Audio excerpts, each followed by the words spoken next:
رب زدنی علما رب زدنی علما۔ میرے بزرگوں، بھائیوں، ماؤں اور بہنوں،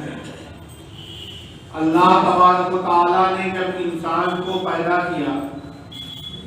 تو کائنات کی تمام چیزوں کو انسان کی ضروریات سے مربوط بھی کر دیا اور انسانی ضرورت کی تکمیل کا انتظام بھی فرمایا۔ لہذا اس کائنات میں جتنی چیزیں ہیں وہ تمام کی تمام چیزیں، چاہے پہلے مرحلے میں ہمیں سمجھ میں آئیں یا نہ آئیں، انسانی ضروریات اور انسانی مفادات کی تکمیل کے لیے پیدا کی گئی ہیں۔ اس سلسلے میں اللہ کی جو ہدایات اور جس انداز میں اس سے فائدہ اٹھانے کا تذکرہ قرآن کریم اور احادیث نبویہ میں ہے، ہم کو اور آپ کو اس کے مطابق عمل کرنا چاہیے۔ یہ زمین و آسمان ہو، دن و رات ہو، یا چاند اور سورج ہو، یہ تمام اہم چیزوں میں شامل ہیں جو انسانی ضروریات اور انسانی ضرورتوں کی تکمیل کے لیے اللہ تعالیٰ کی طرف سے بندوں پر بہت بڑا انعام و اکرام ہے۔ ہمیں دیکھنے میں ایک چمکتا ہوا سورج اور ایک نورانی چاند نظر آتا ہے۔ سورج کی روشنی کافی وسیع، کبھی تیز اور ہمیں کبھی کبھی مرغوب ہوا کرتی ہے، اور چاند کی روشنی مدھم اور نورانیت سے بھرپور ہوا کرتی ہے۔ بظاہر ہماری نظروں میں صرف یہی آتا ہے، لیکن اگر غور کریں تو اللہ تبارک و تعالیٰ نے ان دونوں کے ذریعے بہت سے دیگر مسائل کی تکمیل کا بھی انتظام فرمایا۔ لہذا ہم اور آپ جانتے ہیں اگر یہ سورج اپنی تپش سے محروم ہو جائے، اس کی گرمی کے اندر کمی آ جائے تو بہت سے پیداوار کے اندر کمی ہو جائے گی، اور اگر اس کی تپش حد سے زیادہ بڑھ جائے تو بھی یہ نقصان دہ ثابت ہوتا ہے۔ لہذا ہم کو اور آپ کو اس چیز کی ضرورت اور اس چیز پر غور کرنا چاہیے کہ ان تمام چیزوں کو اللہ تبارک و تعالیٰ نے کس لیے، کن مقاصد کے لیے پیدا کیا، اور اس پر اللہ کا شکر بجا لانا چاہیے۔ آج گریگورین سال کا آخری دن ہے، 2021 آج اپنے انتہا کو پہنچ رہا ہے، اور کل سے اس سال کا پہلا دن شروع ہونے والا ہے۔ جب ہم اس پہ غور کرتے ہیں تو عام طور پر پہلے مرحلے میں جب ہم زیادہ گہرائی میں نہیں جاتے تو ہمارے ذہنوں میں یہ بات ڈال دی جاتی ہے کہ ہجری سال مسلمانوں کا سال ہے اور یہ دوسرے سال غیر مسلموں کے سال ہے۔ میرے بھائیوں، دوستوں، ماؤں اور بہنوں، ہمارے ذہنوں میں یہ حقیقت ہونی چاہیے کہ ہجری سال جس کے اندر 12 مہینے محرم، صفر اور ذوالقعدہ، ذوالحجہ اور اس کے درمیان کے مہینے ہیں، یہ تمام مہینے زمانے جاہلیت سے دنیا میں رائج تھے۔ جب اسلام کو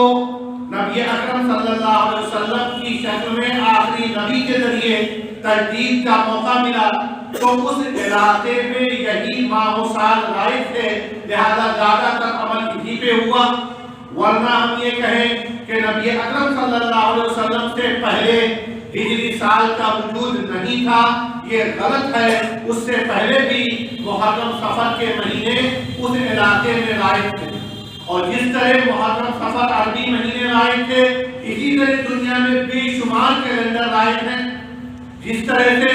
ہم اس انگریزی سال کو کبھی عیسائی یا میلادی سال کہتے ہیں، ہجری سال کو ہجری سال قرار دیتے ہیں، اسی طرح دنیا میں بے شمار سال رائج ہیں، اور مختلف ملکوں کے الگ الگ کیلنڈر ہیں،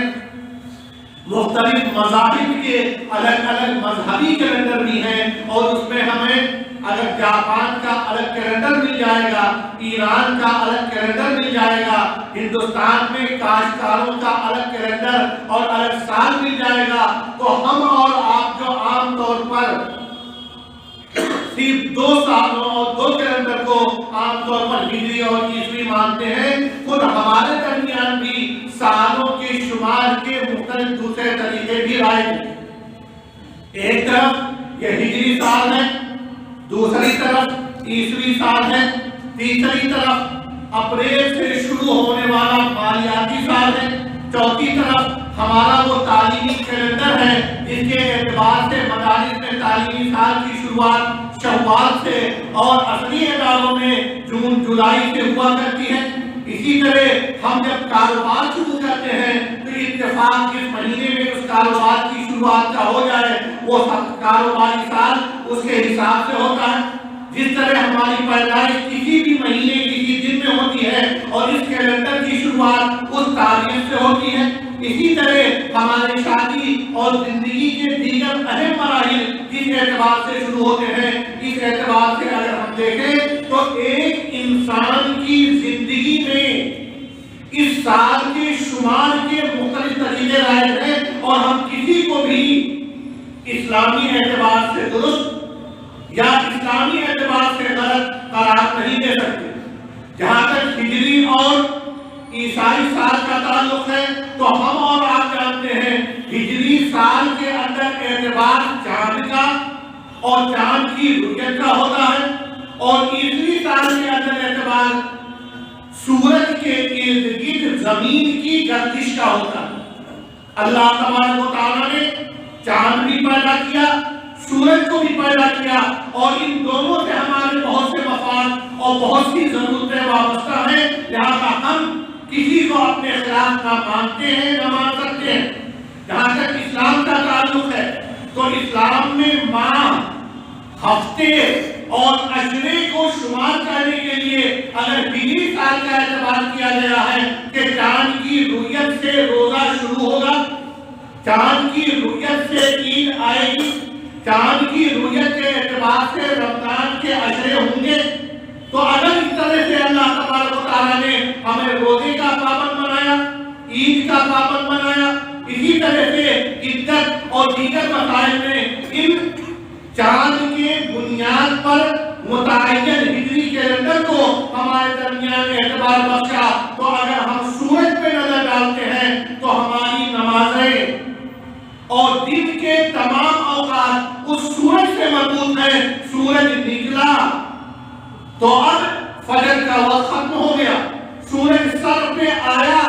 تو زوال ہوا اور تھوڑی دیر کے بعد ظہر کا وقت شروع ہوا، سورج کی تاثیر کم ہوئی تو عصر کا وقت شروع ہوا، سورج غروب ہوا تو مغرب کا وقت شروع ہوا، اور اسی طرح سے جب تاریکی پھیل گئی تو اب ہمارے درمیان عشاء کی نماز کا وقت آ گیا۔ گویا اسلام نے اللہ تبارک و تعالیٰ کی ان دونوں عظیم مخلوقات چاند کا بھی اعتبار کیا ہے اور سورج کا بھی اعتبار کیا ہے۔ اس اعتبار سے کوئی بھی کیلنڈر اسلامی یا غیر اسلامی کہنا یہ غلط ہے۔ ہاں ہم رمضان کے سلسلے میں، ان کی حج کے سلسلے میں، عدت کے سلسلے میں اس قمری سال پر عمل کریں گے جس کے اعتبار کی تاکید قرآن اور حدیث میں ہے، اور دن کے اوقات اور نماز کے اوقات کے تعین میں سورج کی گردش، غروب، زوال اور طلوع کا اعتبار کریں گے۔ اب سوال یہ ہوتا ہے کہ اگر ہمارے درمیان اس عیسوی سال کا اعتبار نہ کیا جائے تو کیا حرج ہے؟ میرے بھائیوں، چاہے وہ عیسوی سال ہو، چاہے وہ ہجری سال ہو، چاہے ہمارے ملک کے کسانوں سے مربوط فصلی سال ہو، چاہے دوسرے اعتبارات سے الگ الگ سال ہو، یہ تمام کی تمام چیزیں شمار کرنے کے نظام کے تحت ایک آسان طریقہ کار ہے جس کی بنیاد پر ہم اپنے کام، اس کے کرنے کے اوقات اور اس کو متعین کرنے کے لیے ایک مدت طے کرتے ہیں، اور پھر یہ کوشش کرتے ہیں کہ جائزہ لیں کہ ہمارے طے کیے گئے نظام کے مطابق وہ چیزیں چل رہی ہیں یا کچھ اس میں آگے پیچھے ہو رہا ہے، ہمیں اس کے اندر اصلاح کی ضرورت ہے۔ اور اسی وجہ سے ایک چیز ہمارے اور آپ کے درمیان زیادہ مشہور نہیں، لیکن ہم کو اور آپ کو معلوم ہونا چاہیے کہ ہجری سال یہ بھی دو ہیں،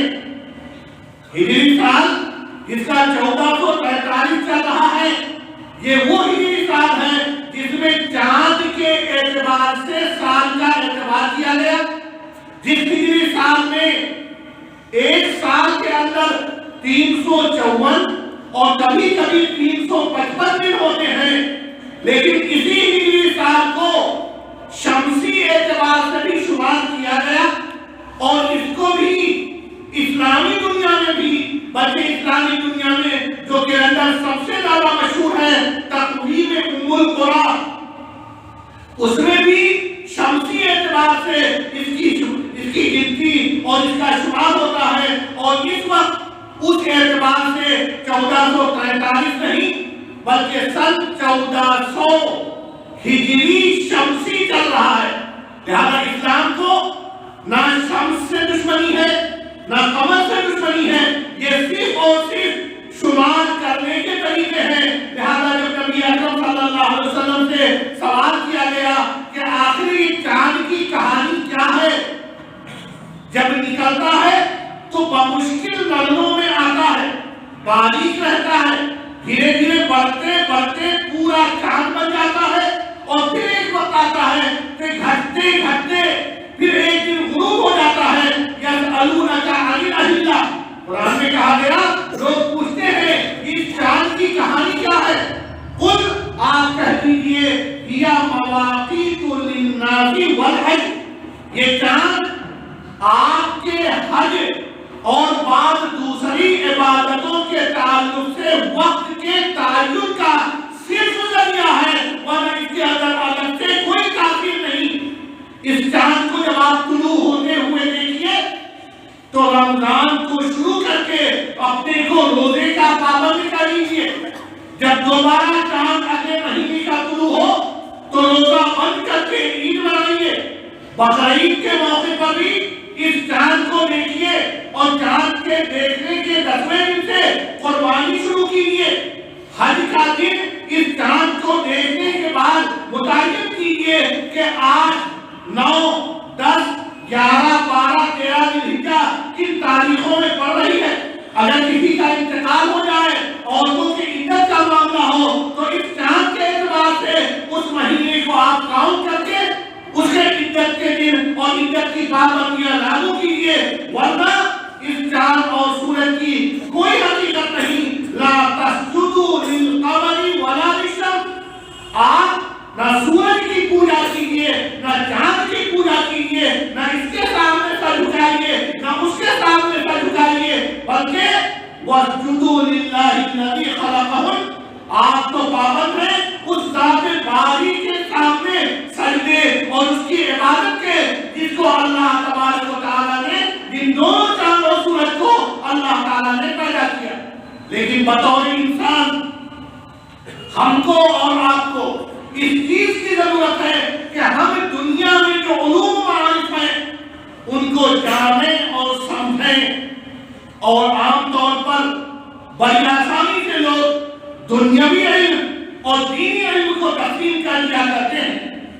لیکن اگر ہم غور کریں تو جو پہلی آیت نازل ہوئی اقرأ باسم ربک الذی خلق، پڑھیے اپنے اس رب کے نام سے جس نے پیدا کیا، فوراً ہی کہا گیا خلق الانسان من علق، انسان کو کیسے پیدا کیا، سائنس کا سبجیکٹ آ گیا، اور اس کا تذکرہ اللہ تبارک و تعالیٰ نے پہلی نازل ہونے والی آیتوں میں ہی کر کے یہ پیغام دیا کہ اگر ہمیں مکلف کیا جا رہا ہے زمین میں غور و فکر کا، آسمان میں غور و فکر کا، کائنات میں غور و فکر کا، اور جب مطالعہ کیا جا رہا ہے اور کہا جا رہا ہے افلا ينظرون الى الابل كيف خلقت، اونٹ کی پیدائش میں غور کیجیے، پہاڑوں کی بلندی اور اس کے اندر پتھروں کے رکھے رہنے پہ غور کیجیے، آسمان کی بلندی پہ نظر ڈالیے، زمین کی وسعت پہ نظر ڈالیے، تو یقیناً ہم سے کہا جا رہا ہے کہ یہ تمام چیزیں اللہ کی خلقت اور اللہ کی عظمت کی علامتیں ہیں۔ آپ ان تمام چیزوں پر غور کریں اور پھر اس چیز پر نظر ڈالیں کہ دنیا میں ہر چیز غلط ہو سکتی ہے، ہر چیز وقتی ہو سکتی ہے، لیکن جو ذات ابدی ہے، جو ذات دائمی ہے، جس سے ہم اور آپ عبادت کے اور جس نے ہماری زندگی اس کی ضرورتوں کی تمام طرح کی ذمہ داری لی ہے وہ ذات صرف اللہ تبارک و تعالیٰ کی ہے. اور اسی لیے جب حضرت ابراہیم علیہ السلام نے چاند کو دیکھا تو ہمیں اور آپ کو سمجھانے کے لیے کہا یہ چمکتا ہوا نورانیت سے بھرپور سیارہ ہمارے پوجا کا مستحق ہے. لیکن جب دیکھا یہ غروب ہو گیا تو اعلان عام کر دیا جو غروب ہو رہا ہے جس کی روشنی کو ایک بڑا سیارہ سورج نکل کر چھپا دے رہا ہے وہ عبادت کے لائق کیسے ہو سکتا ہے؟ اگر ہو سکتا ہے تو شاید سورج کی تاثیر اس سے زیادہ ہے. اس کی روشنی آئی چاند کی روشنی ختم ہو گئی لہذا شاید سورج پوجنیہ ہو شاید سورج عبادت کے لائق ہو. لیکن جب دیکھا کہ یہ سورج بھی غروب ہو گیا تو حضرت ابراہیم علیہ السلام نے اعلان کر دیا کہ جو غروب اور طلوع ہونے والا ہے وہ عبادت کا مستحق نہیں. عبادت کا مستحق تو وہ ذات ہے جو اس کو غروب اور طلوع کروانے کی پوری طاقت اور اس کا پورا اختیار رکھتا ہے. یار میرے بھائیوں دوستوں اور ساتھیوں ہم لوگ جس کیلنڈر کو آج سال کا آخری دن مان کر چل رہے ہیں اس دن کے اندر اس کیلنڈر کے اندر نہ کوئی خوشی ہے نہ اس کے اندر کوئی رنج ہے نہ اس کے سال کے گزر جانے سے زندگی میں کوئی تبدیلی آتی ہے نہ کوئی کمی پیش آتی ہے. یہ تمام کی تمام چیزیں اللہ کی وہ نشانیاں ہیں جو یہ بتاتی ہے کہ ایک سال تھا اگر آج یہ اپنے وجود سے محروم ہو رہا ہے ایک نیا سال شروع ہو رہا ہے تو ہم کو بھی اپنے ذہن میں یہ حقیقت رکھنی چاہیے کہ ہم اور آپ تمام کے تمام لوگ اس کائنات میں ایک متعین اور محدود وقت کے لیے ہیں. ایک وقت آئے گا جو ہماری زندگی کا آخری وقت ہوگا ہم بھی اپنے وجود سے محروم ہو جائیں گے. یہ مخلوقات ہیں ان کے حساب و کتاب کا تذکرہ نہیں لیکن ہم وہ مخلوق ہے جس کا حساب و کتاب ہوگا. لہذا ہم اس چیز پہ غور کریں کہ ہم نے یہ پورا ایک سال کس انداز میں گزارا. اللہ کی تابعداری اطاعت و فرمانبرداری اس کے نظام کے مطابق ہماری زندگی کتنی گزری کتنی کوتاہیاں ہوئی اور اگر کوتاہیاں ہوئی تو انما الاعمال بالخواتیم اس آخری دن کو ہم اللہ کے سامنے گر گرا کر کہ اے میرے پروردگار کم از کم اس سال میں ہونے والے گناہوں کو معاف فرما دے اور آئندہ جو غلطیاں ہوئی ہوں اس کی تلافی اور نئے سرے سے اپنے رضا کے مطابق زندگی گزارنے کی توفیق عطا فرما. ہم اور آپ ایک پہلو پہ اور غور کریں کہ سائنس بہت ترقی کر گئی. سورج کی گردش کے اندر عام طور پر بہت فرق نہیں ہوتا لہذا ہم اور آپ چاند کی بنیاد پر جو سائنس نظام متعین کرے اس کے حساب سے روزے نہیں رکھتے. روزے اس وقت رکھتے ہیں جب چاند نظر آ جائے. عید اس وقت کرتے ہیں جب چاند نظر آ جائے. بقرعید اور حج کی تاریخیں اس وقت متعین کرتے ہیں جب چاند دکھ جائے. لیکن سورج اس کے تعلق سے ہمارے یہاں آپ کے یہاں دنیا میں ہر جگہ کیلنڈر موجود ہے کہ سورج اس وقت طلوع ہوگا تب آپ نماز اشراق پڑھیے. سورج اس وقت سر پر ہوگا تب آپ ظہر پڑھیے. سورج کی روشنی مغرب پڑھنا اس وقت شروع ہوگی جب سایہ حقیقت کا ایک مثل یا دو مثل ہو جائے گا تب آپ عصر کی نماز پڑھیے. سورج پورا وقت غروب ہو جائے گا تب آپ مغرب کی نماز پڑھیے. لیکن افسوس کہ اس ترقی اور سورج کے اندر زیادہ تبدیل نہ ہونے کے باوجود ہم اور آپ جس کیلنڈر کو بہت اہمیت دیتے ہیں جسے آج ہم انگریزی کیلنڈر کہتے ہیں کچھ لوگ عیسوی کچھ لوگ میلادی کیلنڈر کہتے ہیں. دراصل یہ یونان میں رائج وہ کیلنڈر ہے جس کے اندر اس چیز پر اعتبار کیا گیا تھا کہ یہ سورج زمین کا ایک چکر کتنے دنوں میں پورا کرتا ہے. یہ سورج زمین کا یہ زمین اس سورج کا چکر کتنے دنوں میں متعین کرتا ہے اور جب یہ سورج اس زمین کا چکر مکمل کر لیتا ہے تو اسے ایک شمسی سال کہتے ہیں، اور یونانی کیلنڈر میں 1582 تک اس کیلنڈر کو جولین کیلنڈر کہا جاتا تھا۔ 1582 عیسوی تک جولین کیلنڈر کہا جاتا تھا، اور اس وقت کی اعداد و شمار کے مطابق یہ زمین سورج کا چکر جب پورا کرتا تھا تو اس میں 365.25 دن ہوا کرتے تھے، لہذا اس میں تمام مہینے جیسے ابھی چلے آتے تھے، فروری کا مہینہ 28 دنوں کا ہوتا تھا۔ لیکن جب سائنس نے ترقی کی، سائنسدانوں نے جائزہ لیا تو اندازہ ہوا کہ یہ سورج جس کے اندر زیادہ فرق نہیں ہوتا، 1582 تک اس کی گردش کے تعلق سے جو اندازہ لگایا گیا یہ غلط ثابت ہوا، اور ایک سال جس میں زمین سورج کی گردش مکمل کرتا ہے اس میں 365.25 نہیں بلکہ 365.24 دن ہوتے ہیں۔ لہذا یونان کے 13ویں پوپ گریگوریس نے اس وقت اس کے اندر تبدیلی کی، اور اس کیلنڈر کو اس تبدیلی کے ساتھ لوگوں کے سامنے پیش کیا کہ ہر چوتھے سال فروری کا مہینہ 29 دن کا ہوگا، تب جا کر یہ تعداد 365.2425 صحیح پورا ہوگا، اور اس کے بعد سے اس کیلنڈر کو، جس کو ابھی تک جولین کیلنڈر کے نام سے جانا جاتا تھا، گریگورین کیلنڈر کے نام سے شہرت ملی، اور اس کے شمار کو آسان ہونے کی بنیاد پر بیشتر دنیا نے اس کو اپنا کیلنڈر اور اس کے اعتبار سے اپنے کام کاج کو کرنا طے کیا۔ لہذا ہمیں اور آپ کو معلوم ہونا چاہیے کہ ایک ہجری سال میں 354 یا 355 دن ہوتے ہیں، ایک گریگورین انگریزی سال کے اندر 365.24 دن ہوتے ہیں، اور اس وجہ سے جن سالوں کے اندر ہم اور آپ اس چیز کا جائزہ لیتے ہیں کہ کبھی کبھی جن سالوں کے اندر فروری 28 کی نہیں بلکہ 29 کی ہوتی ہے، اس میں 365 دن نہیں بلکہ 366 دن ہوا کرتے۔ جب فروری ایک دن زیادتی کے ساتھ 29 دن کا ہوتا ہے جو ہر چوتھے سال میں ہوتا ہے، جسے انگریزی میں لیپ ایئر اور عربی میں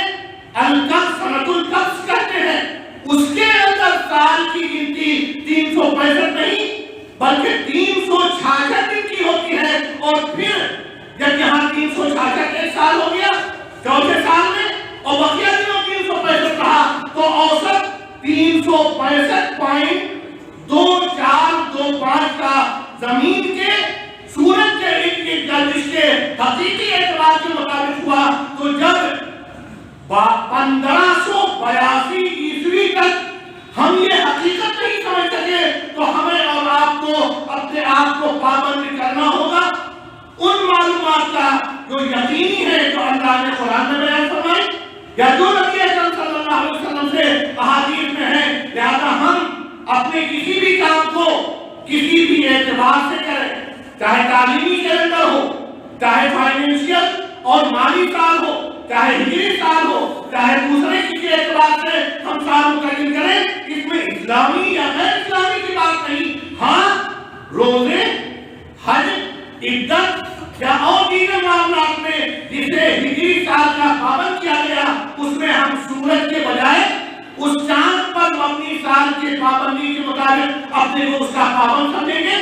اور جب سورج کی بات آئے گی تو دن کے اوقات کا تعین، نمازوں کے اوقات کا تعین جیسے اللہ تبارک و تعالیٰ نے